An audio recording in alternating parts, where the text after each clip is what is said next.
কৈখান আল আমিন সংগঠনের উদ্যোগে আয়োজন। কৈখান আল আমিন সংগঠনের উদ্যোগে আয়োজন। 14তম 26 ডিসেম্বর ইসলামী সম্মেলন। তশরিফ আনবেন, বয়ান করবেন হক্কানি ওলামাগণ। সম্মানিত মুসলিম জনতা, আসসালামু আলাইকুম। আগামী 26 ডিসেম্বর রোজ জুমাবার বাদ জুমা হইতে কৈখান কেন্দ্রীয় জামে মসজিদস্থ মাঠে কৈখান আল আমিন সংগঠনের উদ্যোগে 14তম ইসলামী মহাসম্মেলন।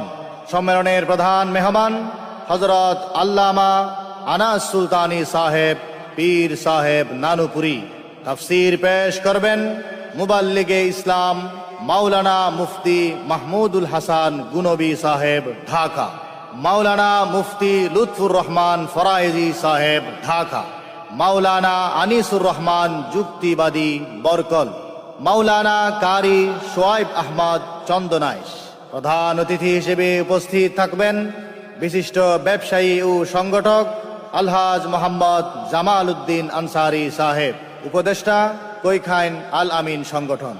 সভাপতিত্ব করবেন মাওলানা মুজাম্মেল হক সাহেব, সহকারী পরিচালক, বহরমপাড়া আজিজিয়া মাদ্রাসা। এছাড়াও স্থানীয় বরেণ্য উলামায়ে কেরামগণ তাশরিফ আনিবেন ইনশাআল্লাহ। সকলের প্রতি দ্বীনি দাওয়াত রইল।